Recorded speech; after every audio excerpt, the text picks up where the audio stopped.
നമ്മുടെ ഇന്ത്യയുടെ വ്യോമ പ്രതിരോധത്തിലെ നിർണായക ശക്തിയായ S-400 ട്രയംഫ് എന്ന അത്യാധുനിക മിസൈൽ പ്രതിരോധ സംവിധാനം 2018 ഒക്ടോബറിൽ ഇന്ത്യ റഷ്യയിൽ നിന്ന് വാങ്ങാനൊരു സുപ്രധാന തീരുമാനമെടുത്തു. ഏകദേശം $543 കോടി, അതായത് 40,000 കോടി രൂപയ്ക്ക് മുകളിൽ വരുന്ന ഈ ഭീമമായ തുക കേട്ടപ്പോൾ പലരുടെയും നെറ്റി ചുളിഞ്ഞിരുന്നു.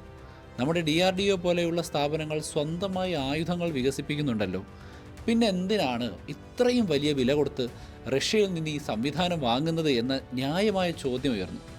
ഇതിൻ്റെ ഉത്തരമാണ് കഴിഞ്ഞ ദിവസങ്ങളിൽ പാകിസ്ഥാനിൽ നിന്ന് വന്ന വിമാനങ്ങളെയും ഡ്രോണുകളെയും മിസൈലുകളെയും ഇന്ത്യ ശക്തവും വ്യക്തവും കൃത്യവുമായി തടഞ്ഞതിൽ നിന്നും എന്തിന് S-400 വാങ്ങിച്ചു എന്ന ഉത്തരമായി മാറിയത്. ആക്ച്വലി ഇത്തരത്തിലുള്ളൊരു എയർ ഡിഫൻസ് മെക്കാനിസം ഉള്ളതുകൊണ്ടാണ് അധികം പോറലൊന്നുമില്ലാതെ ഇന്ത്യക്ക് പാകിസ്ഥാനെ മുളയിലെ നുള്ളാൻ കഴിഞ്ഞത്. അതിനാൽ തന്നെ S-400 എന്താണെന്നും അതിൻ്റെ കഴിവുകൾ എത്രത്തോളം ഉണ്ടെന്നും നമ്മൾ മനസ്സിലാക്കേണ്ടതുണ്ട്. കാരണം ഇതൊരു വെറും മിസൈൽ സംവിധാനമല്ല, മറിച്ച് ആകാശത്തൊരു ഉരുക്കുകോട്ട തീർക്കാൻ കഴിവുള്ള ലോകത്തിലെ തന്നെ ഏറ്റവും മികച്ച വ്യോമ പ്രതിരോധ സംവിധാനങ്ങളിൽ ഒന്നാണ്. എന്തുകൊണ്ടാണ് S-400 ഇന്ത്യ തിരഞ്ഞെടുത്തത് എന്നതിന് പിന്നിൽ പല കാരണങ്ങളുണ്ട്. 2016 ഇന്ത്യയും റഷ്യയും തമ്മിൽ S-400 വാങ്ങുന്നതിനെക്കുറിച്ചുള്ള പ്രാഥമിക ചർച്ചകൾ തുടങ്ങുന്നത്. പിന്നീട് 2018 ഒക്ടോബറിൽ പ്രധാനമന്ത്രി നരേന്ദ്രമോദിയും റഷ്യൻ പ്രസിഡന്റ് വ്ളാഡിമിർ പുടിനും ചേർന്ന് 5 S-400 യൂണിറ്റുകൾ വാങ്ങാനുള്ള സർക്കാർ തലത്തിലുള്ള കരാറിൽ ഒപ്പുവെച്ചു. 2021 ഡിസംബറിൽ ആദ്യ യൂണിറ്റ് ഇന്ത്യക്ക് ലഭിക്കുകയും അത് പാകിസ്ഥാനുമായും ചൈനയുമായും അതിർത്തി പങ്കിടുന്ന തന്ത്രപ്രധാനമായ മേഖലകളിൽ വിന്യസിക്കുകയും ചെയ്തു. ബാക്കിയുള്ള 2025 വരെയുള്ള കണക്ക് നോക്കിയാൽ ടോട്ടലി 3 S-400 സംവിധാനങ്ങളാണ് നമുക്ക് കിട്ടിയത്. അത് 3 മിസൈലുകളല്ല, സംവിധാനങ്ങളാണ്. ഞാൻ ബാക്കി പറയാം. 2026 പൂർണ്ണമായും നമ്മുടെ കയ്യിൽ 5 എണ്ണവും എത്തുമെന്നാണ് പ്രതീക്ഷിക്കുന്നത്.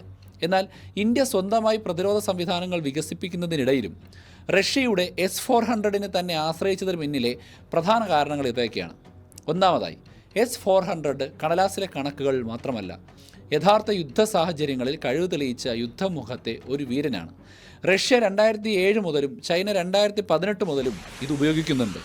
രസകരമായ കാര്യം, ഇപ്പോൾ നിങ്ങൾ ചിന്തിക്കുന്നുണ്ടാവും, ചൈന സ്വന്തം എയർ ഡിഫൻസിനോടൊപ്പം തന്നെ റഷ്യയുടെ S-400 ഉപയോഗിക്കുന്നുണ്ട്. എന്നിട്ട് അവർ പാകിസ്ഥാന് കൊടുത്തത് ഏതാണെന്ന് ആലോചിച്ച് നോക്കൂ, അവരുടെ വ്യോമ പ്രതിരോധ സംവിധാനം. അതാണ് നമ്മൾ തകർത്തത്. സിറിയയിലെ റഷ്യൻ സൈനിക താവളങ്ങൾ ഉണ്ടായിരുന്ന സമയത്ത് അവിടുത്തെ സംരക്ഷണത്തിനും S-400 വിന്യസിച്ചിട്ടുണ്ട്. രണ്ടാമതായി, ഇതിൻ്റെ അതിവിശാലമായ ദൂരപരിധിയാണ്. കാരണം 40 കിലോമീറ്റർ മുതൽ 400 കിലോമീറ്റർ വരെ ദൂരപരിധിയിലുള്ള വ്യത്യസ്തമായ മിസൈലുകൾ ഇതിനകത്തുണ്ട്. തിരുവനന്തപുരത്തിരുന്ന് വീഡിയോ ചെയ്യുന്ന എൻ്റെ സ്റ്റുഡിയോയിലാണ് S-400 മിസൈൽ ഇരിക്കുന്നതെങ്കിൽ കേരളത്തിൻ്റെ ഭൂപ്രകൃതി അനുസരിച്ച് അങ്ങേ അറ്റത്തുള്ള കാസർഗോട്ടേക്ക് ഏകദേശം 600 കിലോമീറ്റർ നീളം ഉണ്ടാവും. അങ്ങനെയാണെങ്കിൽ ഒരു കണ്ണൂർ, മലപ്പുറം, തൃശ്ശൂർ ഭാഗങ്ങളിൽ നിന്ന് വരുന്ന ഒരു മിസൈലിനെ പോലും ഡിറ്റക്റ്റ് ചെയ്യാൻ എൻ്റെ സ്ഥലത്തിരുന്നു കൊണ്ട് S-400 സാധിക്കും എന്നതാണ് താരതമ്യ പഠനം. സോ അങ്ങനെ പറയുന്ന സമയത്ത് ശത്രു രാജ്യത്തിൻ്റെ അതിർത്തി കടന്ന് വളരെ ദൂരെ നിന്ന് തന്നെ അവരുടെ യുദ്ധവിമാനങ്ങൾ, ബോംബറുകൾ, ചാരവിമാനങ്ങൾ, ക്രൂസ് മിസൈലുകൾ, എന്തിന് ബാലിസ്റ്റിക് മിസൈലുകൾ വരെ തകർക്കാൻ ഇതിന് കഴിയും. മൂന്നാമതായി, വെടിവെച്ച് സ്ഥലം വിടുക എന്ന തന്ത്രം ഇതിൻ്റെ മറ്റൊരു സവിശേഷതയാണ്.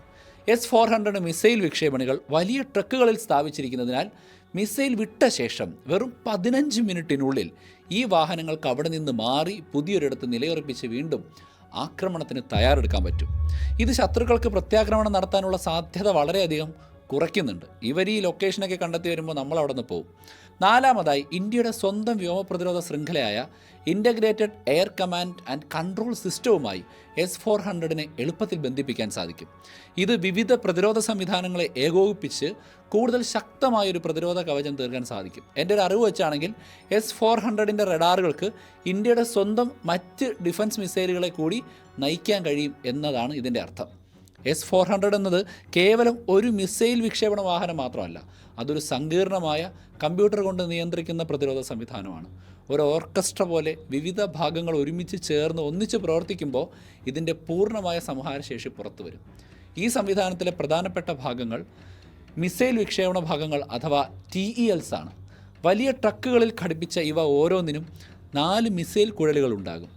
ഇതിൽ വ്യത്യസ്ത ദൂരപരിധിയിലുള്ള മിസൈലുകൾ നിറച്ചു വയ്ക്കാം. ഇതിലുപയോഗിക്കുന്ന പലതരം മിസൈലുകളിൽ 40 കിലോമീറ്റർ വരെ ദൂരത്തേക്ക് ഉപയോഗിക്കുന്ന 9M96E എന്ന അതിവേഗമായിട്ടുള്ള മിസൈൽ മിടുക്കനും 120 കിലോമീറ്റർ വരെ ദൂരപരിധിയുള്ള നയനം 96E2 എന്ന ഇടത്തരം ദൂരത്തിലേക്ക് എത്താൻ കഴിയുന്ന മിടുക്കനായ മിസൈലും ഉൾപ്പെടുന്നുണ്ട്. ഇവ രണ്ടും വളരെ വേഗത്തിൽ വരുന്ന വെട്ടിച്ചു മാറുന്ന ലക്ഷ്യങ്ങളെപ്പോലും കൃത്യമായി തകർക്കാൻ കഴിവുള്ളവയാണ്. കൂടുതൽ ദൂരത്തേക്ക്, അതായത് ഒരു 250 കിലോമീറ്റർ വരെ യുദ്ധവിമാനങ്ങളെയും ക്രൂസ് മിസൈലുകളെയും ലക്ഷ്യമിടാൻ 48N6E3-DM എന്ന ദീർഘദൂരമായിട്ടുള്ള മിസൈലുകൾ ഉപയോഗിക്കുന്നു. S-400ൻ്റെ തുറുപ്പുചീട്ടായ 40N6E എന്ന മിസൈലിന് 400 കിലോമീറ്റർ വരെ അതിദീർഘദൂര സംഹാരശേഷിയുണ്ട്. ഇത് ശത്രുരാജ്യത്തിൻ്റെ ഉള്ളിലേക്ക് കടന്നു ചെന്ന് അവരുടെ വലിയ റഡാർ വിമാനങ്ങളെയും ദീർഘദൂര മിസൈലുകളെയും തകർക്കാൻ ഉപയോഗിക്കാറുണ്ട്. ഈ വ്യൂഹത്തിൻ്റെ പ്രധാന കണ്ണായി പ്രവർത്തിക്കുന്നതാണ് ബിഗ് ബേർഡ്. 91N6E എന്ന നിരീക്ഷണ റഡാറാണ്. 600 കിലോമീറ്റർ ദൂരപരിധിയിൽ ഒരേ സമയം 300ഓളം ലക്ഷ്യങ്ങളെ കണ്ടെത്താനും അവയുടെ നീക്കങ്ങൾ നിരീക്ഷിക്കാനും ഇതിന് കഴിയും. ബിഗ് ബേർഡ് കണ്ടെത്തുന്ന ലക്ഷ്യങ്ങളെ കൂടുതൽ സൂക്ഷ്മമായി നിരീക്ഷിക്കുകയും മിസൈലുകൾക്ക് കൃത്യമായ ദിശാബോധം നൽകി ലക്ഷ്യത്തിൽ പതിക്കാൻ സഹായിക്കുകയും ചെയ്യുന്നത് ഗ്രേവ് സ്റ്റോൺ എന്ന ഫയർ കൺട്രോൾ റഡാറാണ്. ഇടത്തരം ഉയരത്തിലുള്ള ലക്ഷ്യങ്ങളെ കണ്ടെത്താനും മറ്റ് റഡാറുകളുടെ ശ്രദ്ധയിൽപ്പെടാത്ത വിടവുകൾ നികത്താനും 250 കിലോമീറ്റർ വരെ ദൂരപരിധിയുള്ള ഫ്ലാപ്പ് ലീഡ് റഡാർ സഹായിക്കുന്നു. മലയിടുക്കുകളുടെയോ മരങ്ങളുടെയോ ഇടയിലൂടെ താഴ്ന്നു പറന്നെത്തുന്ന ക്രൂസ് മിസൈലുകൾ, ഡ്രോണുകൾ, ഹെലികോപ്റ്ററുകൾ എന്നിവയെ കണ്ടെത്താൻ 40V6MD എന്ന മാസ്റ്റ് ഘടിപ്പിച്ച റഡാർ സഹായിക്കുന്നു. ഇത് താഴ്ന്നു പറക്കുന്നവയുടെ അന്തകനാണ്. ഈ സംവിധാനത്തിൻ്റെ എല്ലാം തലച്ചോറായി പ്രവർത്തിക്കുന്നത് 55K6E എന്ന കമാൻഡ് ആൻഡ് കൺട്രോൾ പോസ്റ്റാണ്. ഇതിൻ്റെയൊക്കെ പേര് കോഡാണ് കേട്ടോ. ചിലതിനൊക്കെ തന്നെ നിക് നെയിംസ് ഉള്ളൂ. കോഡിൻ്റെ രൂപത്തിലാണ് പല ഭാഗങ്ങളും അറിയപ്പെടുന്നത്. ഒരു വലിയ വാഹനത്തിനുള്ളിലെ ഈ കമ്പ്യൂട്ടർ നിയന്ത്രിത മുറിയിൽ എല്ലാ റഡാറുകളിൽ നിന്നുമുള്ള വിവരങ്ങളും എത്തുന്നുണ്ട്. ഇവിടെ ഇരുന്നാണ് ഓപ്പറേറ്റർമാർ ശത്രുവിൻ്റെ ആക്രമണങ്ങളെ തിരിച്ചറിയുന്നത്. ഏത് മിസൈൽ ഉപയോഗിക്കണം, എപ്പോൾ വിടണം എന്നൊക്കെയുള്ള നിർണായക തീരുമാനങ്ങൾ എടുക്കുന്നതും ഇങ്ങനെയാണ്. പൊതുവെ 8 മിസൈൽ വിക്ഷേപണ വാഹനങ്ങൾ, അതായത് 32 മിസൈലുകൾ എപ്പോഴും തയ്യാറായിരിക്കും. ഒരു Big Bird radar, 1-2 Grave Stone റഡാറുകൾ, മറ്റു അനുബന്ധ റഡാറുകൾ, കമാൻഡ് പോസ്റ്റ് എന്നിവയാണ് ഇതിൽ ഉൾപ്പെടുന്നത്. ഇനി ഈ സംവിധാനം എങ്ങനെയാണ് ഒരുമിച്ചൊരു മിന്നലാക്രമണം പോലെ പ്രവർത്തിക്കുന്നതെന്ന് നോക്കാം. അതിനു മുമ്പ് ഞാൻ ഈ പറയുന്ന പല കാര്യങ്ങളും നിങ്ങൾ വിചാരിക്കുന്നുണ്ടാകാം ഇത് രഹസ്യപരമായിട്ടുള്ള സൈനിക വിവരങ്ങളാണ്, ഞാനിത് ചോർത്തുകയാണ്, അല്ലെങ്കിൽ ഇൻ്റർനെറ്റിൽ ലഭ്യമാണെന്ന് പറയുമ്പോഴും ഞാൻ ഈ ഗ്യാപ്പുകളെല്ലാം കൂട്ടി വെച്ചുകൊണ്ട് ഒരു കഥയാക്കുകയാണ് എന്നുള്ളത്. മുൻപ് ഷോർട്സ് ചെയ്തപ്പോഴും വീഡിയോ ചെയ്തപ്പോഴും വ്യാപകമായി ഈ ആരോപണം ഉണ്ടായിരുന്നു. നിങ്ങൾ മനസ്സിലാക്കേണ്ടത് സിംപ്ലി ഇതുപോലെ തന്നെ ഇൻ്റർനെറ്റിലെ പല വെബ്സൈറ്റുകളിലും ഉണ്ട്. കാരണം S-400 എന്ന് പറയുന്നത് റഷ്യയുടെ ഒരു പ്രതിരോധ സംവിധാനമാണ്. അവരതിൻ്റെ ഇൻഫർമേഷൻസ് പുറത്തു വിട്ടിട്ടുണ്ട്. ചൈന അത് ഉപയോഗിക്കുന്നുണ്ട്. മറ്റ് രാജ്യങ്ങൾ അവയുടെ സാധ്യതകൾ മനസ്സിലാക്കുന്നുണ്ട്. ഇന്ത്യയും ഇതേ സാധനമാണ് ഉപയോഗിക്കുന്നത്. നമ്മൾ ഈ പൊതുവെ അറിയപ്പെടുന്ന ഇതിൻ്റെ പ്രവർത്തന രീതിയും തത്വങ്ങളും പറഞ്ഞു എന്നുള്ളത് കൊണ്ട് ശത്രു രാജ്യത്തിന് ഇതിൻ്റെ വീക്ക് പോയിൻ്റ് കണ്ടെത്തി ഇതിനെ തകർക്കാൻ പറ്റും എന്നൊക്കെ ചിന്തിക്കുന്നത് അത് തീർച്ചയായും ശരിയായിട്ടുള്ള കാര്യമല്ല. ഇന്നത്തെ കാലത്ത് അങ്ങനെയൊന്നും അല്ല ആക്ച്വലി ഇത്തരം സംവിധാനങ്ങളെ തകർക്കാനുള്ള ടെക്നിക്കുകളെന്ന് പറയുന്നത്. ഇതൊന്നും അങ്ങനെയാണെങ്കിൽ ഇൻ്റർനെറ്റിൽ ലഭ്യമാവുകയേ ഇല്ല. ഇനി അഥവാ ഇൻ്റർനെറ്റിൽ നിന്ന് ലഭ്യമായ ഓപ്പൺ സോഴ്സ് വിവരങ്ങൾ ഉപയോഗിക്കുകയാണെങ്കിൽ അതൊരു എഡ്യൂക്കേഷണൽ പർപ്പസിന് വേണ്ടി ഉപയോഗിക്കുന്ന കാര്യങ്ങൾ മാത്രമാണ് എന്ന് നിങ്ങൾ മനസ്സിലാക്കുക. അപ്പോൾ നമുക്ക് വീഡിയോയിലേക്ക് തിരികെ വരാം. നമ്മൾ പറയാൻ പോകുന്നത് എങ്ങനെയാണ് ഒരുമിച്ചൊരു മിന്നലാക്രമണം പോലെ ഇത് പ്രവർത്തിക്കുന്നത് എന്നുള്ളതാണ്. ബിഗ് ബേർഡ് റഡാർ 100 കണക്കിന് കിലോമീറ്റർ അകലെ ആകാശത്ത് റോന്ത് ചുറ്റി പെട്ടെന്നൊരു അജ്ഞാത വിമാനത്തെയോ മിസൈലിനെയോ കണ്ടെത്തുന്നു. ഈ വിവരം ഉടൻ തന്നെ കമാൻഡ് പോസ്റ്റിലേക്ക് എത്തുകയും അവിടെയുള്ള കമ്പ്യൂട്ടറുകളുടെയും ഓപ്പറേറ്റർമാരുടെയും സഹായത്തോടു കൂടി അത് നമ്മുടെ വിമാനമാണോ അതോ ശത്രുവിൻ്റെ വിമാനമാണോ എന്ന് നിമിഷങ്ങൾക്കുള്ളിൽ തിരിച്ചറിയുകയും ചെയ്യുന്നു. ശത്രുവാണെന്ന് ഉറപ്പായാൽ കമാൻഡ് പോസ്റ്റ് ആ ലക്ഷ്യത്തിൻ്റെ സ്വഭാവം, വേഗത, ദിശ, ഉയരം എന്നിവ വിശകലനം ചെയ്ത് ഏത് മിസൈൽ ഉപയോഗിക്കണം, ഏത് വിക്ഷേപണ വാഹനം ആക്രമണം നടത്തണം എന്നൊക്കെ തീരുമാനിക്കും. തുടർന്ന് ഗ്രേവ് സ്റ്റോൺ, ഫ്ലാപ്പ് ലീഡ് തുടങ്ങിയ ഫയർ കൺട്രോൾ റഡാറുകൾ ആ ലക്ഷ്യത്തിലേക്ക് തങ്ങളുടെ ശ്രദ്ധ കേന്ദ്രീകരിച്ച് അതിനെ കൃത്യമായി പിന്തുടരുന്നു. കമാൻഡ് പോസ്റ്റിൽ നിന്നും അനുമതി ലഭിച്ചാലുടൻ തിരഞ്ഞെടുത്ത മിസൈൽ വിക്ഷേപണ വാഹനം അതിൻ്റെ മിസൈൽ കുഴലുകൾ ലക്ഷ്യസ്ഥാനത്തിൻ്റെ ദിശയിലേക്ക് ഉയർത്തുകയും മിസൈൽ വിക്ഷേപിക്കുകയും ചെയ്യുന്നു. ഇതൊക്കെ പൊതുവായ പ്രവർത്തനങ്ങളാണ്. ഇതിപ്പോൾ ഞാൻ പറഞ്ഞു എന്നുള്ളത് കൊണ്ട് ഇതൊരു പ്രതിരോധ സംവിധാനം, ഒരു പ്രതിരോധ വിവരം ചോർത്തുന്നതൊന്നുമല്ല. ഇങ്ങനെയൊക്കെ തന്നെയാണ് എല്ലാ എയർ ഡിഫൻസ് സംവിധാനങ്ങളും പ്രവർത്തിക്കുന്നത്. ഒരു ലക്ഷ്യത്തിലേക്ക് സാധാരണയായി 2 മിസൈലുകൾ വരെ അയക്കാറുണ്ട്. ഒന്ന് പിഴച്ചാലും അടുത്തത് ലക്ഷ്യത്തിലെത്താൻ വേണ്ടിയാണ്. മിസൈൽ വിട്ട നിമിഷങ്ങൾക്കുള്ളിൽ ആ TEL വാഹനം അവിടെ നിന്ന് അതിവേഗം മറ്റൊരു സുരക്ഷിത സ്ഥാനത്തേക്ക് മാറ്റുന്നു. നോർമൽ പ്രൊസീജിയറാണ്. ഇതാണ് വെടിവെച്ച ഉടനെ സ്ഥലം വിടുക എന്ന് പറയുന്നത്. അതൊരു ടാക്റ്റിക്കാണ്. മിസൈൽ ലക്ഷ്യത്തിലേക്ക് കുതിക്കുമ്പോൾ അതിന് റഡാറുകളിൽ നിന്ന് നിരന്തരമായ മാർഗ്ഗനിർദ്ദേശങ്ങൾ കിട്ടുന്നുണ്ടായിരിക്കും. ചില മിസൈലുകൾക്ക് സ്വന്തമായി ലക്ഷ്യം കണ്ടെത്താൻ കഴിയും. നമ്മൾ കണ്ടിട്ടില്ലേ, വിമാനം വെട്ടിച്ചാലും അതിൻ്റെ പുറകെ പോകും. ഒടുവിൽ മിസൈൽ ലക്ഷ്യസ്ഥാനത്തെ കൃത്യമായി കണ്ടെത്തുകയും അതിനെ തകർക്കുകയും ചെയ്യുന്നു. ഇതൊക്കെ കോമൺ നോളജാണ്. താഴ്ന്നു പറക്കുന്ന ലക്ഷ്യങ്ങളാണെങ്കിൽ 40V6M മാസ്റ്റർ റഡാർ അവയെ കണ്ടെത്തി നശിപ്പിക്കാനുള്ള സഹായങ്ങൾ ഒരുക്കും. S-400 കരുത്ത് യുദ്ധഭൂമിയിൽ പല വിധത്തിലാണ് പ്രകടമാകുന്നത്. അടുത്തു വരുന്ന, ദൂരെ വരുന്ന, ഉയരത്തിൽ പറക്കുന്ന, താഴ്ന്നു പറക്കുന്ന എന്നിങ്ങനെയുള്ള എല്ലാ തരത്തിലുമുള്ള വിവിധ തരം ഭീഷണികളെ ഒരേ സമയം നേരിടാൻ ഇതിന് കഴിയും. കാരണം ഇതിൽ പല ദൂരപരിധിയുള്ള മിസൈലുകളുണ്ട്. ഇതൊരു ലെയേർഡ് ഡിഫൻസ് അഥവാ തരംതിരിച്ച പ്രതിരോധമാണ് സാധ്യമാക്കുന്നത്. എവിടെ വേണമെങ്കിലും പെട്ടെന്ന് വിന്യസിക്കാനും ആക്രമണത്തിന് ശേഷം സ്ഥലം മാറാനുമുള്ള അതിവേഗ റിയാക്ഷൻ, സ്ഥലമാറ്റത്തിനുള്ള കഴിവ്, ഇതൊക്കെ തന്നെ ശത്രുക്കൾക്ക് എളുപ്പത്തിൽ കണ്ടെത്താനും നശിപ്പിക്കാനും പറ്റാത്ത ഒരു മെത്തേഡാണ്. കമ്പ്യൂട്ടർ ശൃംഖല വഴി പരസ്പരം ബന്ധിപ്പിച്ചിരിക്കുന്നത് കൊണ്ട് തന്നെ ശക്തമായ സംയോജനം, അതായത് പരസ്പരം കമ്മ്യൂണിക്കേഷൻ സാധ്യമായിക്കൊണ്ട് ഒരു സ്വാം പോലെ പരസ്പരം കണക്ട് ചെയ്തുകൊണ്ട് പ്രവർത്തിക്കാൻ പറ്റും. ഇന്ത്യൻ വ്യോമസേനയുടെയും മറ്റ് റഡാറുകളുടെയും വിമാനങ്ങളുടെയും പ്രതിരോധ സംവിധാനങ്ങളുടെയും ഡാറ്റയുമായി ചേർന്നുകൊണ്ടാണ് ഇവ പ്രവർത്തിക്കുന്നത് എന്നുള്ളത് മൊത്തത്തിൽ ഇന്ത്യയുടെ ഫുൾ ശക്തി വികസിപ്പിക്കും. മിസൈൽ വാഹനങ്ങളെയും മിസൈലുകളെയും പറ്റി ഒരു സൂക്ഷ്മ വീക്ഷണം നടത്തിയാൽ ഏകദേശം 47 ടൺ ഭാരമുള്ളൊരു കൂറ്റൻ BA-64022 ട്രക്ക് അതിവേഗം നീങ്ങുന്നതും അതിൻ്റെ മുകളിൽ 4 വലിയ മിസൈൽ കുഴലുകൾ ആകാശത്തേക്ക് സംരക്ഷണം നൽകാൻ തയ്യാറായി നിൽക്കുന്നതും നമുക്ക് ചിത്രങ്ങളിലും മറ്റും കാണാൻ പറ്റും. മിസൈൽ വിട്ടുകഴിഞ്ഞാൽ പുതിയവ നിറയ്ക്കുന്നതും ഒരു വെല്ലുവിളിയാണ്. ഇതിനായി പ്രത്യേകം ക്രെയിനുകളും മിസൈൽ നിറയ്ക്കുന്ന വാഹനങ്ങളും, അതായത് ട്രാൻസ്ലോഡേഴ്സും ഉണ്ട്. പരിശീലനം ലഭിച്ച സൈനികർക്ക് 30 മിനിറ്റിനുള്ളിൽ ഒരു വിക്ഷേപണ വാഹനത്തിൽ മിസൈലുകൾ നിറയ്ക്കാൻ സാധിക്കും. തുടർച്ചയായ ആക്രമണ സാധ്യതയുള്ളപ്പോൾ ഇത് വളരെ നിർണായകരമാണ്. S-400 സർവ്വവ്യാപിയായ കണ്ണുകളാണ് അതിൻ്റെ റഡാറുകൾ. ഇതിൻ്റെ പ്രധാന നിരീക്ഷണ സംവിധാനമാണ് പെസ അഥവാ പാസീവ് ഇലക്ട്രോണിക്കലി സ്കാൻഡ് അറേ എന്ന് പറയുന്നത്. ശത്രുക്കൾ റഡാറുകളെ കബളിപ്പിക്കാൻ ശ്രമിച്ചാൽ അതിനെ അതിജീവിക്കാൻ ബിഗ് ബേർഡ് അതിൻ്റെ കണ്ടെത്തിയ ലക്ഷ്യസ്ഥാനങ്ങളെ പിന്തുടർന്ന് മിസൈലുകൾക്ക് വഴി കാട്ടുന്ന സമയത്ത് ഇതിൻ്റെ ഫ്രീക്വൻസികളൊക്കെ മാറ്റിക്കൊണ്ട് പരസ്പരം കോർഡിനേറ്റ് ചെയ്യും. താഴ്ന്നു പറക്കുന്ന ക്രൂസ് മിസൈലുകളെയും ഡ്രോണുകളെയും കണ്ടെത്താനുള്ള പ്രത്യേക റഡാറാണ് നെസ്റ്റ് റഡാർ.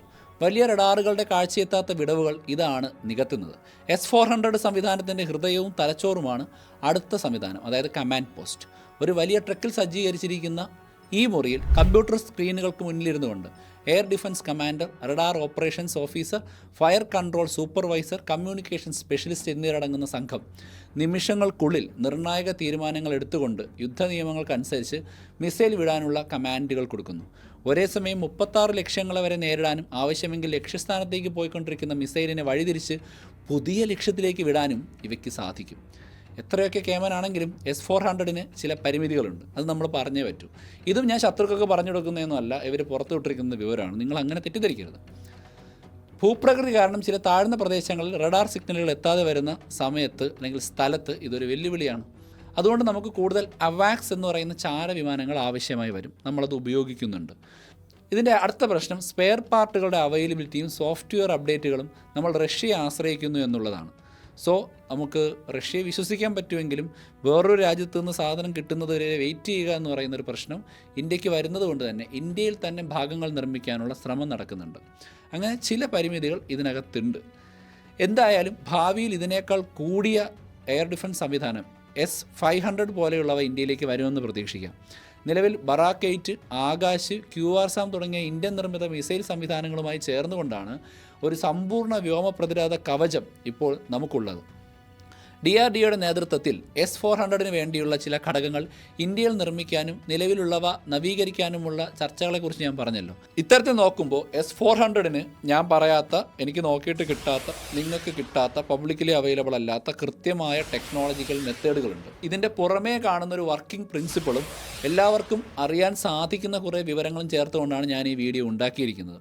അതിനാൽ തന്നെ ഇതെങ്ങനെ പ്രവർത്തിക്കുന്നു എന്ന് ഞാൻ പറഞ്ഞതിനേക്കാൾ കൂടുതൽ കഴിഞ്ഞ കുറേ ദിവസങ്ങളായി നമ്മൾ കാണുന്നതുകൊണ്ട് ഇതൊരു അയൺ ഡോമിനോടൊപ്പമോ അതിനേക്കാൾ ശക്തമായതോ ആയ ഒരു ഇന്ത്യൻ വ്യോമ പ്രതിരോധ സംവിധാനമാണ് എന്ന് പറയാൻ കഴിയും. ശത്രുക്കളുടെ നീക്കത്തെ മുൻകൂട്ടി പ്രതിരോധിക്കാനും മറ്റു രാജ്യങ്ങൾക്ക് ചൈനയൊക്കെ കൊടുക്കുന്ന വ്യോമ പ്രതിരോധ സംവിധാനത്തേക്കാൾ എത്രയോ ബെറ്ററാണെന്ന് കാണിക്കാനും നമുക്കിതിലൂടെ സാധിച്ചിട്ടുണ്ട്. അതുകൊണ്ട് തന്നെ നേരിട്ട് നമ്മൾ കാണുന്നുണ്ട് ഇന്ത്യ ഈ അടുത്ത് വാങ്ങിച്ച പല മിലിറ്ററി അപ്ഗ്രേഡ് ചെയ്യാനുള്ള ഉപകരണങ്ങളുടെയും ഗുണവും അതിൻ്റെ ഒരു ക്വാളിറ്റിയും. എന്തായാലും ഈ ഒരു സാഹചര്യത്തിൽ S-400 കുറിച്ചുള്ള ബേസിക് ആയിട്ടുള്ള കുറേ കാര്യങ്ങൾ നിങ്ങൾക്ക് മനസ്സിലായെന്ന് പ്രതീക്ഷിക്കുന്നു. ഞാൻ പറഞ്ഞത് വെറും ബേസിക്സ് ആണ്, ഓപ്പൺ സോഴ്സിൽ അവൈലബിൾ ആണ്. ഞാൻ ശത്രുക്കൾക്ക് വേണ്ടി ഇതൊന്നും കൂട്ടിയോജിപ്പിച്ച് മനസ്സിലാക്കി കൊടുക്കുന്നതല്ല. ഇതെല്ലാം നിങ്ങൾക്ക് ഗൂഗിളിൽ സിംപ്ലി വായിക്കാൻ പറ്റും. ആർക്ക് വേണമെങ്കിലും ഇങ്ങനെ സംസാരിക്കാനും പറ്റും. സോ വീഡിയോയുടെ നിർത്തുകയാണ്. മറ്റൊരു എപ്പിസോഡ് വീണ്ടും കാണാം. അതുവരെ